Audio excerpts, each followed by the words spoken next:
La porte étroite. En ce temps-là, Jésus disait à ses disciples, « Ne donnez pas aux chiens ce qui est sacré. Ne jetez pas vos perles aux pourceaux, de peur qu'ils ne les piétinent, puis se retournent pour vous déchirer. Tout ce que vous voudriez que les autres fassent pour vous, faites-le pour eux, vous aussi. Voilà ce que disent la loi et les prophètes. Entrez par la porte étroite. Elle est grande, la porte. Il est large, le chemin qui conduit à la perdition. Et ils sont nombreux ceux qui s'y engagent. Mais elle est étroite, la porte. Il est resserré, le chemin qui conduit à la vie.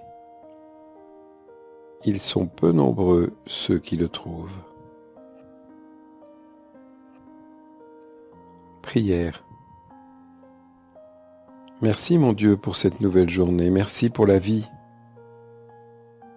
En venant te rencontrer, je me rappelle que ma vie est éternelle. Apprends-moi à prendre le chemin qui conduit à la vie. Demande. Seigneur, apprends-moi à choisir la vie.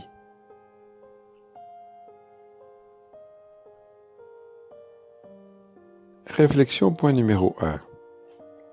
Il est resserré, le chemin qui conduit à la vie. Dieu veut que nous vivions en plénitude, que notre vie soit belle, profonde. Le christianisme n'est pas une ascèse à supporter pour mériter le ciel, c'est une rencontre avec le Christ qui rend notre vie magnifique. L'ascèse du Christ, cette porte étroite, c'est l'amour. Or l'amour n'est ni un volontarisme austère, ni une médiocrité douillette. L'un comme l'autre nous porte petit à petit à perdre le goût de Dieu. Le chrétien s'efforce, mais ce n'est pas un effort pour prouver ou accomplir quelque chose. C'est un effort pour accueillir pleinement une grâce. Les renoncements les plus difficiles, les portes les plus étroites par lesquelles le Seigneur nous invite à passer sont avant tout des dons de sa grâce. Nos bonnes résolutions, comme celle de la fin de nos méditations, ne sont pas des initiatives personnelles pour nous dépasser, mais un accueil libre et conscient de la grâce que Dieu veut nous offrir. Point numéro 2. La porte étroite, c'est le Christ lui-même. Moi, je suis la porte. La porte qui conduit à la vie, c'est la croix du Christ, sa mort et sa résurrection. Pour donner la vie, il faut accepter de mourir comme le grain tombé en terre qui fructifie en pourrissant. Où se trouve cette porte étroite dans notre vie quotidienne? La porte du mystère pascal est discrète. Dans l'Antiquité, on identifiait la divinité avec les phénomènes les plus éclatants, le tonnerre, l'éclair, la tempête, la guerre. Mais le Dieu de l'Ancien Testament se fait de plus en plus discret, jusqu'à se manifester à Élie dans une légère brise. Jésus est le summum de la discrétion de Dieu. Fait homme, il meurt comme un malfaiteur et reste présent sous les apparences du pain et du vin. La présence de Dieu est discrète, car elle est partout.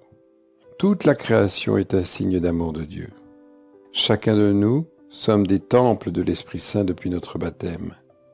La porte qui conduit à la vie est discrète, mais omniprésente. C'est la charité de Dieu dont nous sommes entourés et que nous sommes appelés à vivre avec nos frères. Tout ce que vous voudriez que les autres fassent pour vous, faites-le pour eux, vous aussi. Point numéro 3. En se faisant si proche de nous, Dieu a fait le choix d'être banalisable. Il est notre trésor, notre perle précieuse, et cependant, nous le laissons souvent dans un coin où nous le recouvrons de boue et de décombres.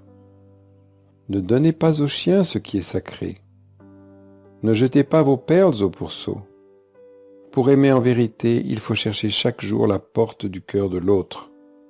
La prière nous permet de nous reconnecter consciemment au cœur de Dieu. Elle élargit, petit à petit, l'accès à la profonde intimité de notre propre cœur, ce sanctuaire intérieur où reposent les choses essentielles de notre vie. En nous enracinant dans ce sanctuaire intérieur, nous apprenons à ne plus banaliser ce qui a de la valeur. Les vents et les tempêtes peuvent nous distraire, nous préoccuper et agiter notre feuillage, mais notre cœur reste enraciné et concentré sur l'essentiel. Dialogue avec le Christ.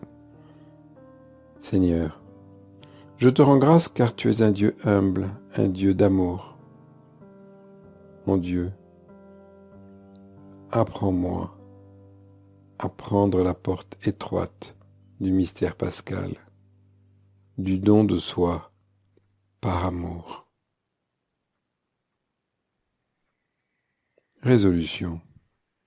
Choisir une action qui me permettra de vivre aujourd'hui ce que Dieu m'inspire dans cette méditation.